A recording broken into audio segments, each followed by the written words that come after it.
Somos pessoas intolerantes, homens inconciliáveis.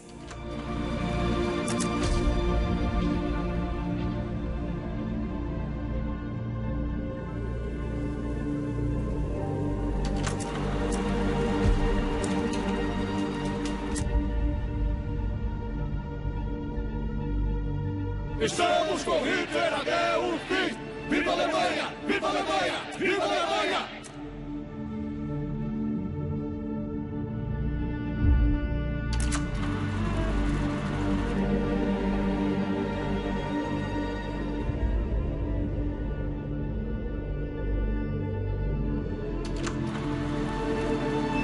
Viva a Alemanha! Viva a Alemanha! Viva a Alemanha!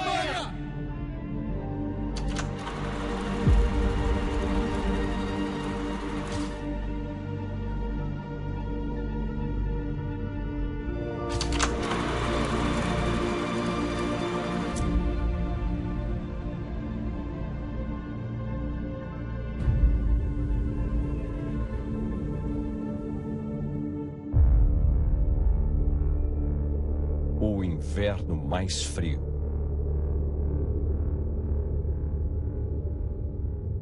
Por séculos, a Polônia foi o lar de uma das maiores comunidades judaicas do mundo. A Alemanha nazista, após invadir a Polônia, confinou os judeus nos guetos. Este foi apenas o começo. Varsóvia, Polônia.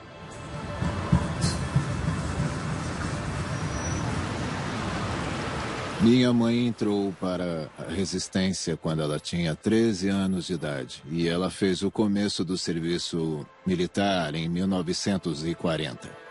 Aos 17 anos, ela foi uma soldado em uma das maiores operações militares na Europa ocupada. A última tentativa de salvar o Estado polonês. E como ela tinha 17 anos, ela foi mandada para a escola. E meu pai tinha saído de Varsóvia e era adolescente, então ele não participou de nenhuma estrutura militar.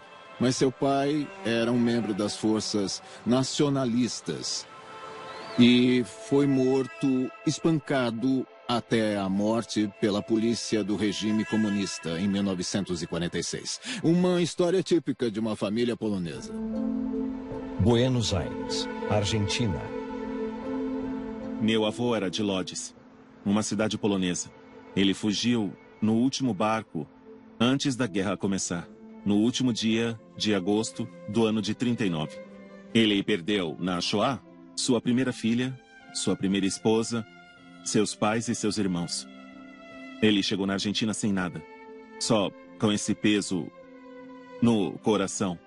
E por isso, voltar à Polônia era, para mim, me reencontrar com essa história.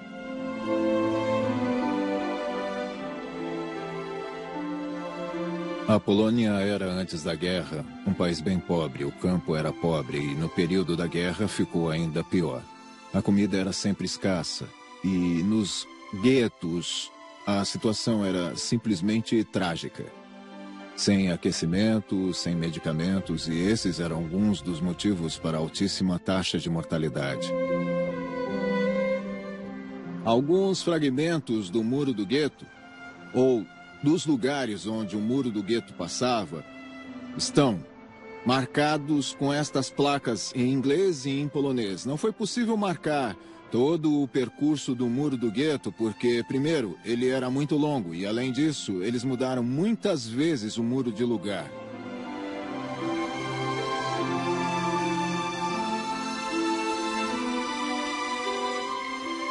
Os alemães queriam construir o campo bem rápido porque eles estavam prendendo tantas pessoas que eles simplesmente ficaram sem espaço. Dezenas de milhares de poloneses foram presos nesses meses iniciais da ocupação. E eles começaram a procurar por um lugar para colocar essas pessoas, para um lugar para concentrá-las, e eles decidiram usar essa instituição que já existia na Alemanha nazista, o campo de concentração. Majdanek, campo de concentração, Polônia. No ano de 1939, a Alemanha atacou a Polônia e eles ocuparam esse território em Lublin. E depois, em 1941, eles atacaram a União Soviética e capturaram milhares de prisioneiros soviéticos.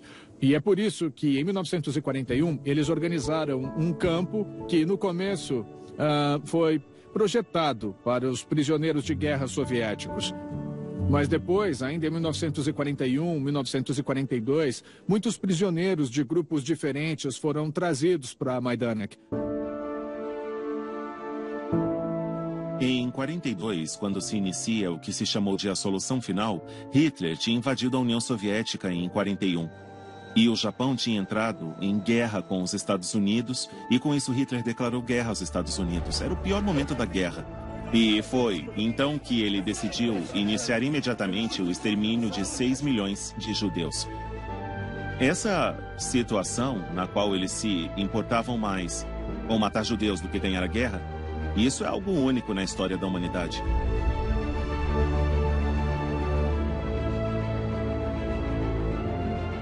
O sistema de campos de concentração começa em 1933 e Dachau se tornou o principal, situado perto de Munique. Bem no início, eles eram, na verdade, mais como prisões para opositores políticos do Partido Nazista na Alemanha. Então, eles resolveram criar um novo em algum lugar do território polonês que foi anexado à Alemanha. Eles falavam de destruição, falavam de liquidar, talvez não toda a nação polonesa, mas a liderança das pessoas que carregavam a identidade da nação. Então eles decidiram construir um novo campo e eles encontraram um quartel do exército no subúrbio de uma cidadezinha em polonês. Essa cidadezinha se chamava Auschwitz. E a versão alemã do nome é Auschwitz.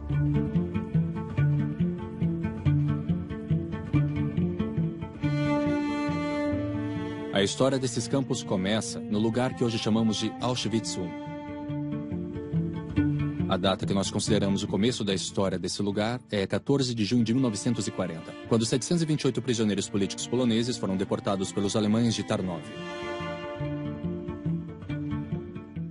Algumas pessoas eram voluntárias porque disseram a elas que iam trabalhar lá. Elas recebiam pão para isso e havia muita fome. Então, algumas pessoas pensaram, qualquer coisa deve ser melhor do que continuar aqui. E eles decidiram criar aqui um campo de concentração para 30 mil prisioneiros políticos poloneses. Basicamente, esse era o plano no começo. Os prisioneiros poloneses chegaram em 14 de junho de 1940 e a história de Auschwitz, como um campo de concentração, começou. E então o campo foi sendo ampliado.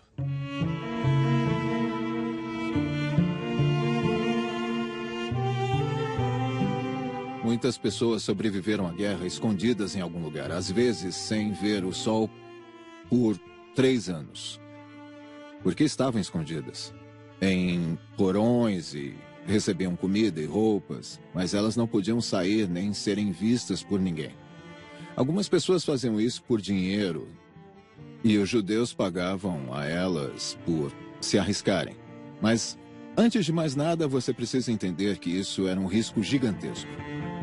Ajudar um judeu era arriscar não apenas sua própria vida, mas também a vida da sua família e, às vezes, até dos vizinhos.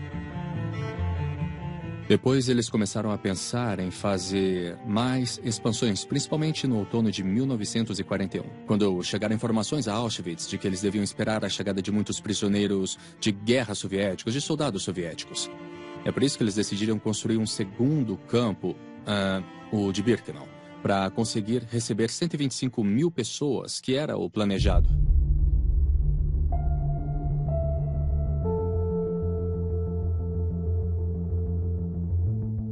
Então Auschwitz I começou na primavera de 1940 e Birkenau foi planejado como um campo muito maior. Quase 2 anos depois, a construção aqui começou no outono de 1941 e os primeiros prisioneiros foram levados para Birkenau em março de 1942.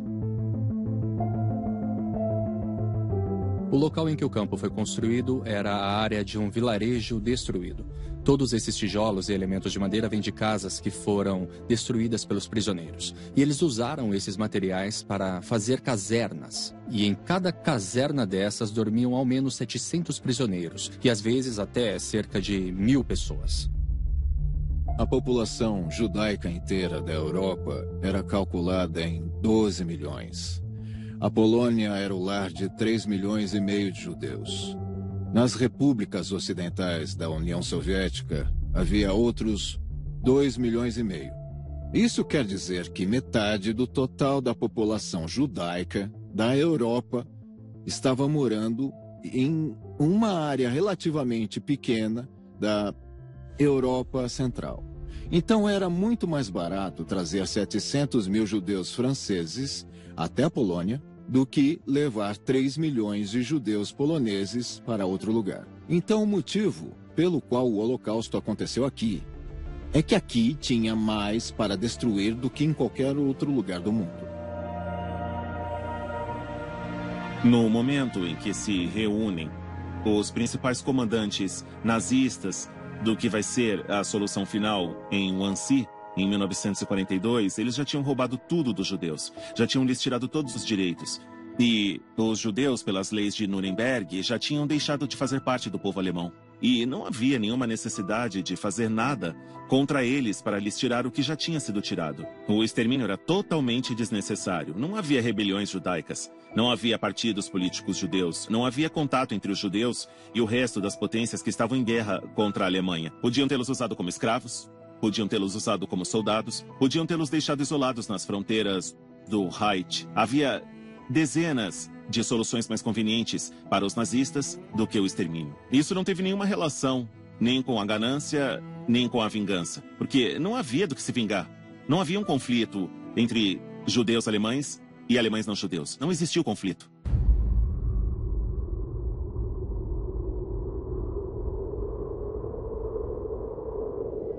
Acusam a nós, nacional-socialistas, e a mim em particular, de sermos pessoas intolerantes, homens inconciliáveis. Dizem que nós não queremos trabalhar com outros partidos, que os nacional-socialistas não são alemães em absoluto, porque se recusam a trabalhar com outros partidos, que é típico dos alemães ter 30 partidos. Eu quero afirmar para vocês: os senhores têm razão. Nós somos intolerantes. Eu me propus um objetivo: varrer os 30 partidos da Alemanha. Bem como as pessoas como vocês. Nós escolhemos um objetivo para nós e o defenderemos fanaticamente, sem piedade, até o túmulo.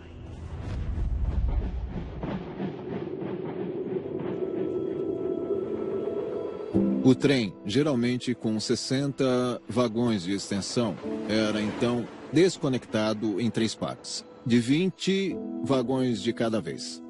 Então isso dava, digamos que cerca de 1.500 pessoas. Os seres humanos morriam nos trens, quando abriam as portas, caíam os cadáveres, você via as crianças embaixo das mães, ou as mães embaixo das crianças morrendo asfixiadas. Então eles desciam em uma estrada a cerca de 2,5 km do campo e então eles tinham que andar. Eles marchavam cercados por um cordão denso de homens da SS, que era a polícia do exército alemã, e também do exército, que os aterrorizava com espancamentos com cães, e é nessas condições que eles chegavam no campo. Quando um transporte chegava, eles falavam para as pessoas que sua jornada tinha acabado, eles falavam que estavam sendo reassentados. E falavam para eles que antes de irem para suas novas casas, de irem para suas novas habitações, para trabalhar, eles precisavam tomar uma ducha. Depois da ducha, eles tinham que sair das casernas e, às vezes, ficavam muitas horas esperando por suas roupas de prisioneiros. E quando eles as recebiam, eles eram mandados para o campo de prisioneiros e lá eles também recebiam os seus números. E esse era um momento muito importante, porque depois disso, não era mais permitido a eles usar os seus nomes. Sempre que um oficial da SS perguntava quem você era, eles tinham que responder pronunciando seu número em alemão. Assim, os nazistas tentavam mostrar que eles eram uma coisa menos importante do que um ser humano.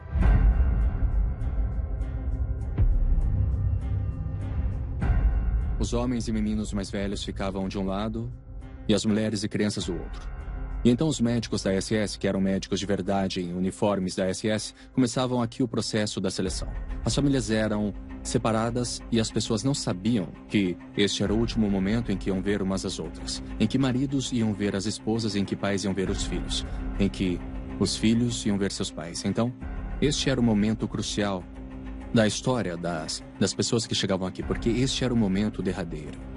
Para alguns, havia algum futuro e eles se tornavam prisioneiros. Para a maioria, este era o fim. Existe um elemento que nos torna humanos, que é a capacidade de distinguir entre o que significa matar um bebê do que é lutar com outro soldado em uma guerra. Isso não se ensina na escola, isso é dado. Porém, se não nos consideramos membros da mesma espécie, então esse diálogo é impossível. Então eles se tornam prisioneiros. E é claro que depois você podia morrer no campo por muitas razões diferentes. Você podia morrer trabalhando, podia morrer de fome, de doença, podia ser punido, você podia fazer alguma coisa ilegal e ser morto pelos guardas. Então, havia muitas razões diferentes. Às vezes o que o campo fazia, o que os homens da SS faziam, era fazer uma seleção já no campo. A seleção acontecia na chegada. Mas às vezes os médicos da SS também faziam seleções dentro dos setores porque eles queriam se livrar dos prisioneiros que eram inúteis, que eram fracos demais, doentes demais, que não conseguiam trabalhar. Porque eles tinham que abrir espaço para os presos recém-chegados. Os prisioneiros aqui não podiam falar a verdade, porque a verdade não iria ajudar. E a verdade seria arriscada para eles, pois se eles fossem pegos contando aos outros a verdade sobre o que estava acontecendo no campo, eles poderiam ser assassinados. E nós sabemos que casos assim aconteceram. Se os guardas da SS não estavam por perto, eles tentavam ajudar as pessoas a burlar o sistema de seleção, porque eles conheciam os critérios e sabiam o que fazer para passar na seleção. E nós temos muitas histórias de crianças para quem eles falavam para mentir sobre a sua idade. Então eles diziam para as crianças com 13, 14, 15 anos falarem que tinham 17 ou 18. E isso podia ajudá-los a passar no processo de seleção. E às vezes eles diziam para os mais velhos mentirem que eram mais jovens.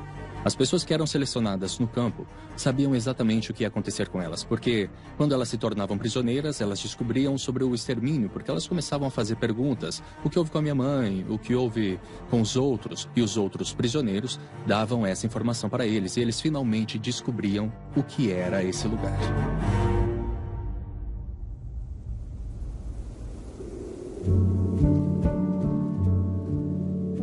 Majdanek, campo de concentração, Polônia. Quando os primeiros grupos de prisioneiros foram trazidos para cá, em 1941, todo o território do campo de Majdanek estava vazio. Não tinha quase nada aqui. Tudo que podemos ver em Majdanek foi feito pelos prisioneiros, por seu trabalho escravo para a Alemanha nazista. Os prisioneiros foram forçados a construir cerca de 280 casernas de madeira. Por conta da situação terrível, das condições terríveis daqui, a maioria deles morria pouco depois de chegar em Majdanek. Se eu me lembro bem, a temperatura mais baixa já registrada foi no inverno de 1943 e 44. Agora imaginem, as pessoas são pegas e depois transportadas por centenas de quilômetros com temperaturas como essas ou até mais baixas. As condições de vida em Majdanek eram muito primitivas, mesmo se comparadas às de outros campos de concentração. Eles não tinham comida o bastante. Todo dia eles recebiam cerca de 800 calorias, o que com certeza era muito pouco para homens que estavam fazendo trabalhos pesados como eles faziam. O tempo todo eles eram espancados pelos oficiais da SS ou pelos prisioneiros funcionais. Mesmo durante a noite, eles não conseguiam descansar, porque as condições nas casernas eram terríveis.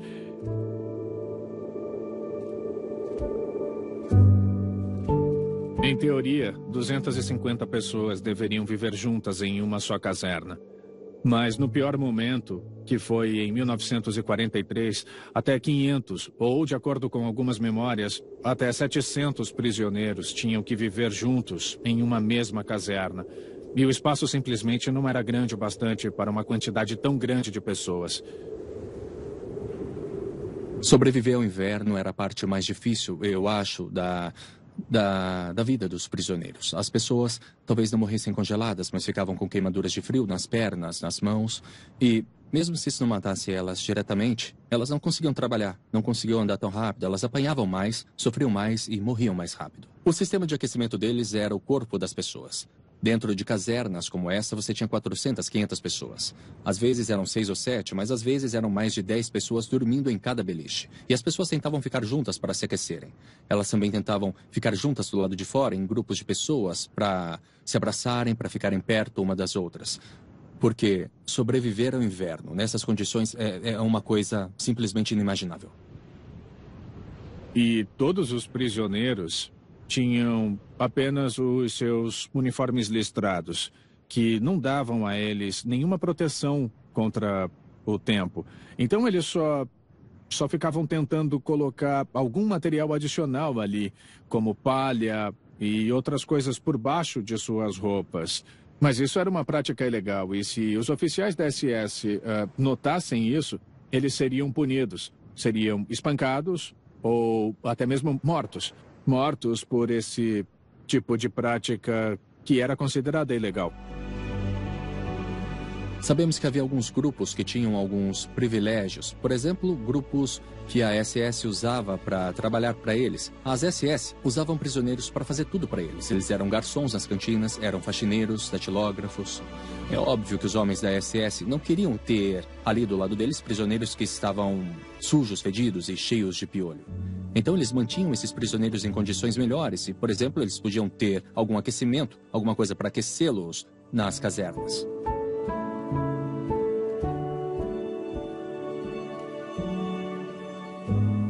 Não fazia sentido para os alemães usarem aquecimento naqueles cômodos congelantes. Você poderia dizer que isso era uma tortura a mais, mas o objetivo não era torturar pessoas. O objetivo era não gastar nem mesmo um único centavo além do necessário.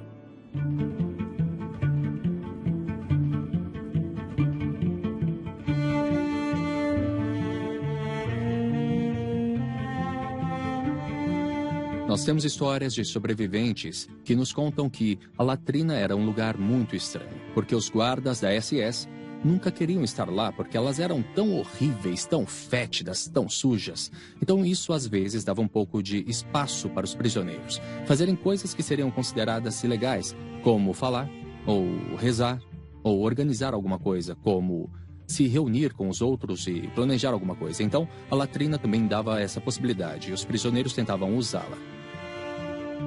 O campo de concentração é um mundo no qual você é punido por ter fé, por praticar a sua religião. Então essa parte desse lugar, né, a latrina, por um lado, ela é realmente um desses lugares muito importantes que nos falam sobre a desumanização, quando vemos que pessoas eram submetidas a essas condições. Mas, por outro lado, era aqui que elas tentavam achar algum jeito de se defenderem.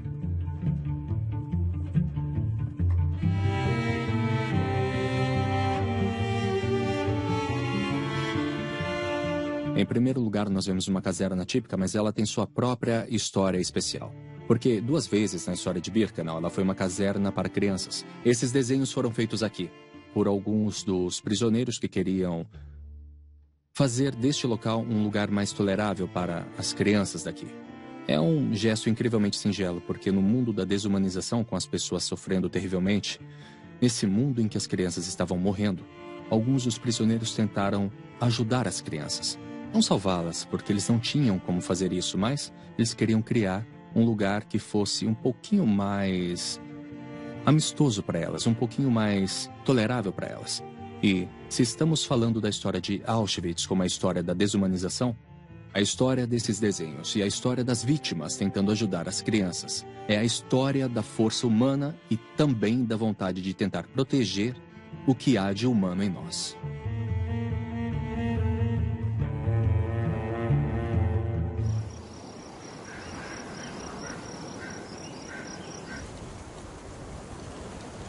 Diga o que quiser sobre os alemães. No passado e no presente, eles sempre foram bons em organizar e em calcular. Então, o Holocausto foi, além do aspecto humano, uma enorme operação de logística. Transportar 6 milhões de pessoas de toda a Europa ocupada até os campos de extermínio e planejar esta operação foi realmente uma coisa preparada por especialistas de alto nível. Mais importante do que dominar o mundo para Hitler era exterminar o povo judeu, a tal ponto que, quando ele está perdendo a guerra, resolve abandonar o povo alemão à própria sorte, porque não foram capazes de exterminar os judeus.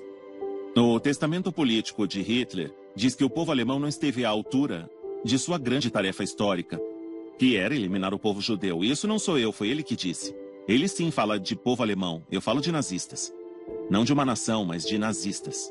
Isso deve ter sido um processo muito caro. Então os judeus tinham que pagar por isso, com suas roupas, com seus pertences. Então todas as economias, como com aquecimento, com comida, com o que fosse, eram bem-vindas. Os judeus que eram deportados para Auschwitz ouviam que era um reassentamento. Mentiam para eles que eles estavam sendo transferidos para um novo lugar para viver. Por isso eles tinham que levar com eles tudo o que os ajudaria a começar uma nova vida. Alguns destes itens pessoais, como equipamentos de cozinha e maletas, sobreviveram. E quando olhamos para esses itens, conseguimos entender que estamos falando sobre pessoas reais, sobre indivíduos reais. O nazismo é a negação dos 10 mandamentos. O que dizem os 10 mandamentos? Que todos somos iguais. Que cada ser humano vale tanto quanto o outro. Que é preciso respeitar a vida do outro por princípio. Que é preciso respeitar a verdade por princípio. E para os nazistas, um mandamento era assassinarás. Dizer que os judeus, alemães ou não alemães, colaboraram para a derrota da Alemanha na Primeira Guerra Mundial é a mesma coisa que dizer que os judeus são uma raça inferior ou que são germes que é preciso exterminar. Não há diferença. Os dois argumentos são igualmente delirantes. Hitler inventou esse argumento para exterminar os judeus. Não foi uma reação a algo que havia acontecido. É preciso levar em conta que os nazistas inventaram muita coisa que não tinha nenhuma relação com a realidade e que nem mesmo estavam inspiradas na realidade. Goebbels chamava de maneira clara a mentir. Há uma frase famosa de Goebbels que é "minta, minta que algo fica", e de fato algumas coisas ficaram. Em Majdanek foi realizada a Operação Action Interfest, que consistiu na execução em massa de mais de 43 mil judeus. Em 3 de novembro de 1943, foram fuzilados 18 mil judeus. Cerca de 1.300.000 pessoas foram deportadas para o sistema de campos de concentração de Auschwitz. Alguns eram selecionados para trabalhar em condições de escravidão. A grande maioria era assassinada pouco depois de sua chegada.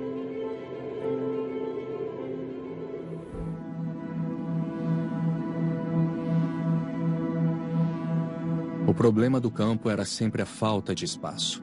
E no verão de 1941, muitos prisioneiros foram mortos nos hospitais do campo com injeções de veneno no coração. Porque era assim que a medicina do Estado nazista lidava com o problema dos prisioneiros que não conseguiam trabalhar. Eles eram mortos. E de um jeito muito, muito horrível. Uma injeção de fenol diretamente no coração deles. E, de algum modo, isso fez a liderança da SS, a administração da SS, pensar se era possível criar algum tipo de método para matar pessoas mais rápido e de um jeito mais eficaz. E isso levou aos experimentos com gás venenoso. Eles decidiram testar um pesticida chamado Zyklon B, que contém cianureto de hidrogênio, que é o agente letal, e esses experimentos foram bem-sucedidos. Então o campo desenvolveu uma ferramenta, um jeito de matar pessoas rápido. Nas câmaras de gás, a Alemanha nazista usava 2 produtos químicos para matar as pessoas. Um era o Zyklon B e o outro era o monóxido de carbono. As pessoas entravam achando que aquilo era uma ducha. Elas eram informadas sobre os cabides e seus números e que elas deviam lembrar dos números para poderem receber café e sopa depois. Então, mentiam para elas até o último instante. E a última mentira era dentro da câmara de gás. As pessoas entravam lá peladas e elas iam duchas em cima delas. Depois de fechar a porta, o oficial da SS bombeava os produtos químicos para dentro e depois de um curto período, depois de alguns minutos terríveis, de uma dor tremenda e de grande sofrimento, todas as pessoas lá dentro morriam.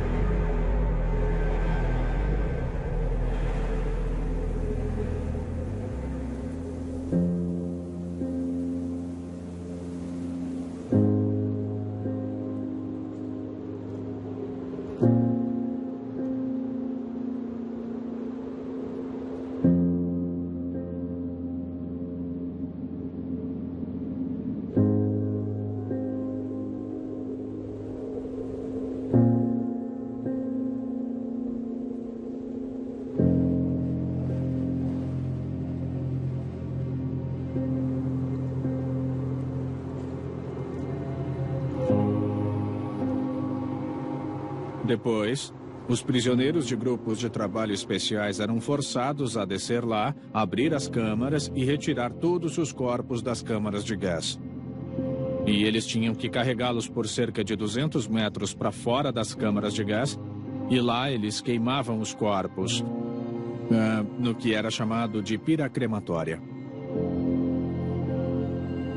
Os alemães forçavam prisioneiros a trabalharem nas câmaras de gás e no crematório. Eles tinham que limpar a área onde eles se despiam, limpar a câmara de gás, processar os corpos, cortar os cabelos, queimar os corpos, e alguns deles sobreviviam. E eles nos contam sobre um grito horrível que começava a operação porque as pessoas percebiam que estavam sendo assassinadas, e daí depois de 8, 9, 10 minutos tudo ficava em silêncio. As pessoas estavam desacordadas e estavam morrendo em silêncio. E depois de cerca de mais ou menos meia hora, os médicos da SS, que sempre supervisionavam o processo, davam a ordem de que o processo de assassinato tinha acabado e o sistema de ventilação era ligado.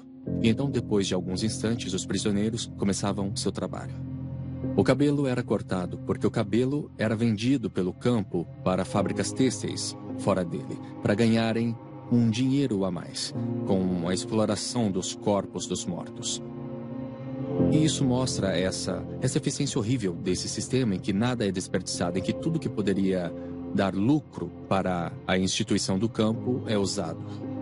Do momento em que o trem entrava no campo, até o momento em que os corpos eram levados para fora das câmaras de gás e enterrados, dava 2 horas.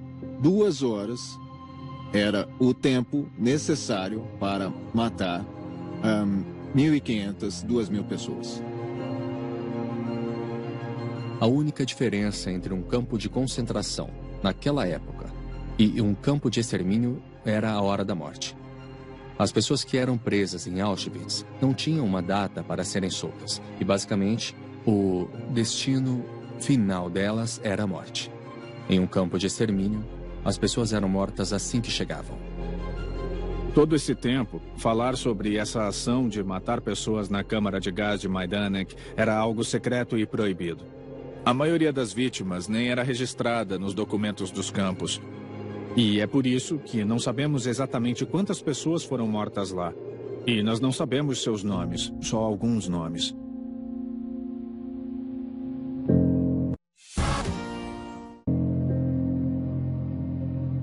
Uma coisa que é muito perturbadora é a racionalidade desse processo, começando pela deportação, pela seleção, as pessoas sendo informadas sobre as duchas. Tudo parece muito lógico, tudo é muito racional.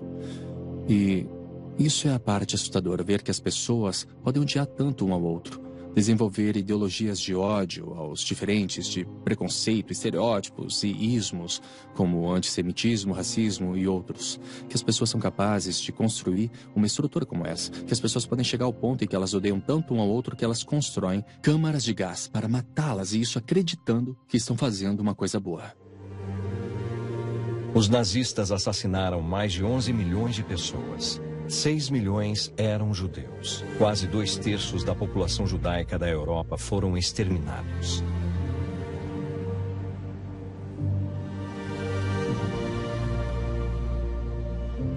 Holocausto é uma antiga palavra para um ritual de sacrifício. Os judeus usavam a palavra Shoah, que quer dizer desastre. Na verdade, em nenhuma língua humana existe uma palavra para um evento como esse, para matar com métodos industriais 6 milhões de pessoas. A Shoah é uma palavra hebraica que é única, como foi esse genocídio.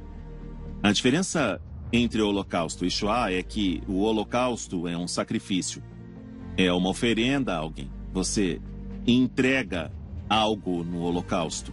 E os judeus não se entregaram e nem se sacrificaram por algo. Eles foram exterminados. Foi um massacre. A singularidade deste genocídio é que aqui não havia um objetivo territorial, nem político, nem econômico, nem necessariamente religioso. Era a ideia de que era preciso exterminar um povo, porque esse povo representava um perigo em si. independente de suas ações.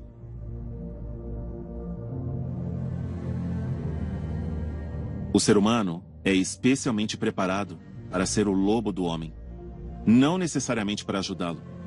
A solidariedade não é natural. A cobiça, sim. É um grande esforço cotidiano nos mantermos a salvo de fazer o mal aos outros. Não é natural. Nossas atitudes, nossas necessidades geram um conflito com o outro. E isso é parte, eu creio, da natureza humana. E é um esforço sistemático não fazermos o mal. Não fazer o mal aos outros requer um esforço e não permitir que nos façam o mal também. Os dois fatores. Com certeza pode acontecer de novo um genocídio como o da Shoah. É claro que pode se repetir.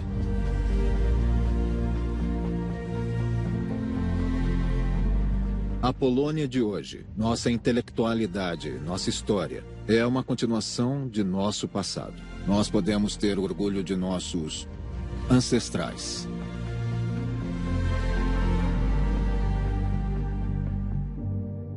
A Alemanha teve que fazer um enorme trabalho de praticamente cortar sua história, suas tradições, mudar completamente sua mentalidade.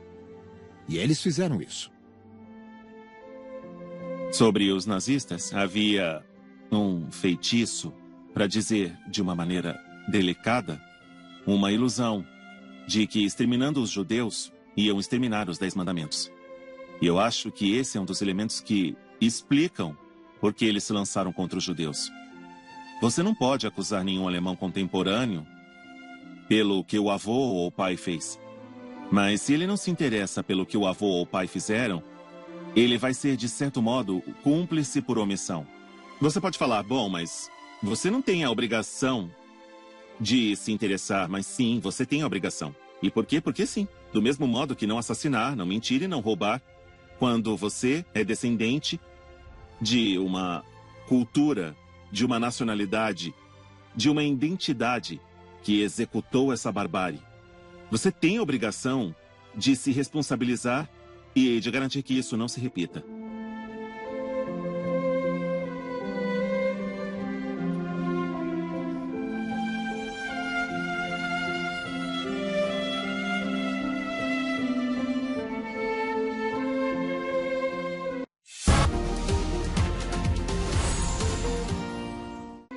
Não existe história, intelectualidade, nem tradições da Polônia sem os judeus. E não existe história, intelectualidade e tradições judaicas sem a Polônia. Nós temos uma história em comum. Nós não existimos sem um ao outro. Alguém de fora veio em 1939 e cortou essa história. O Holocausto matou 6 milhões de judeus, mas ele também matou parte da Polônia.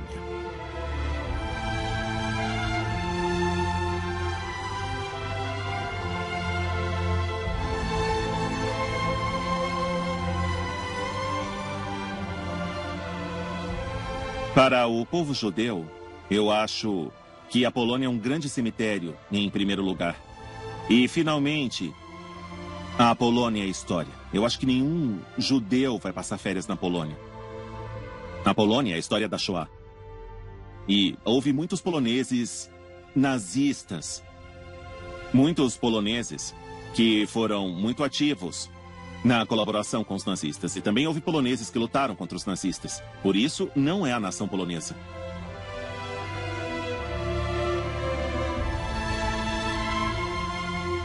Eu cresci a uns 200 metros daqui.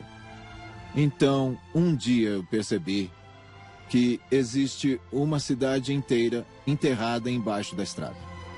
Aqui, embaixo desta calçada, tem uma cidade enterrada.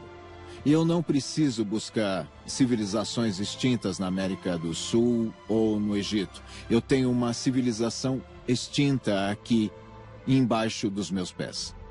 E eu quero saber mais sobre ela, eu quero me lembrar dela e eu quero falar sobre ela.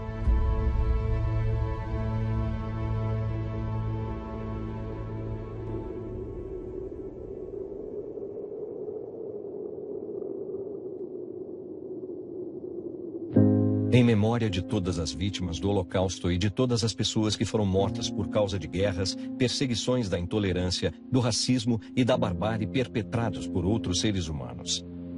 É nossa responsabilidade manter viva a memória das vítimas, educar as novas gerações e tornar estes eventos visíveis, para que eles nunca mais aconteçam.